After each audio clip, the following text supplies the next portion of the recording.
Death has a way of changing everything, changing your dreams, changing the hopes that you had for your future. And, you know, those things that most people think and dream about, a bigger home, healthier bodies, the next vacation. For anybody that has buried a loved one or have had to plan a funeral for a loved one, or grieving the loss of a loved one, knows that those things are very, very temporary. Not that they're bad, but very, very temporary. And about a month or so after Quentin passed away, and they were a kind person, so I think they just didn't know what to say to me, but they asked me if there was anything that I was looking forward to that summer. And I think as soon as they said it, they regretted saying it. You know, it's like one of those things, those awkward moments that silence would have totally been better than asking a question like that. And it's a normal question. And I wanted to respond and say, oh, you mean all the places that we're gonna go and spread my husband's remains, and I'm gonna look forward to that? Like, you know, I just wanted to shake that person, but then I thought, you know what? They don't know. They've never walked through the depths of grief that I have. I wouldn't have known. I probably would have never said that. But they didn't do it out of angst or hurt. And so I had to quickly remind myself that it kind of gave me a new perspective on some things. I started thinking, okay, so maybe I don't have these hopes and dreams like I'd had before. Because all of those passed away when my husband passed away. We had so many dreams and goals together. And those are gone. But I do know, like I've said before, God is still writing my story, and he still has a plan for my life. So he still wants me to walk in his plan.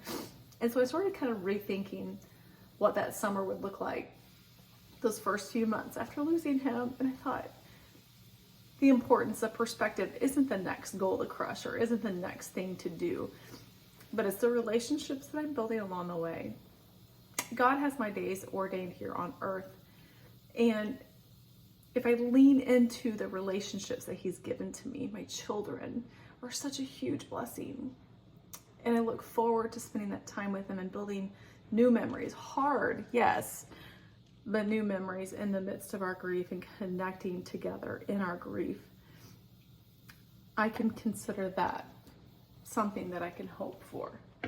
And so because of my children, because the gift of my children has given me hope, but it also puts a new perspective on it. If you've lost somebody, all of these things are fading. All of these goals, all of these materialistic things, they fade. They die with the person. They die with you. No matter how much money you have in the bank, if you were to leave today, if you were to go home today, your eternal home today, none of that would matter. And so I just want to encourage you to really focus on the things that truly do matter. What matters is the relationships that you have here. That's what stays. Those are the legacies that get planted in their hearts and go on to breed more legacies. What my husband, the Qisms and knowledge and advice and wisdom that he gave to my children is what carries through. The love for Christ is what carries through. Those are the absolute most important things in life. So my hopes and my dreams, they passed away. When my husband passed away April the 9th, but he is still writing my story. So I'm having a little cup here that I'm going to enjoy, even though it's a temporary fix. It says pumpkin spice and Jesus Christ, because everybody needs a little bit of enjoyment sometimes, yeah? Some hobbies, some fun things to look forward to. That's okay.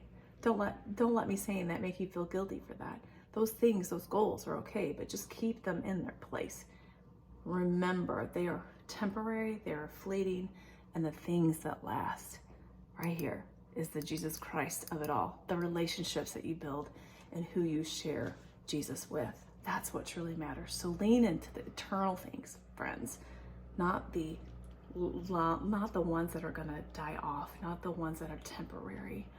If you're stressed out about the temporary things today, I want to encourage you to gain a new perspective, walk outside and think to yourself, is this really going to matter in 5 years? If my world were to change drastically today, would this make a difference? then stop stressing about it. I know it's so easy said than done. It's so much easier said than done. But don't stress about it, friends. Know that it's temporary and focus on the eternal things that truly matter. God is still writing your story. Never ever doubt that for a moment. He's still writing your story.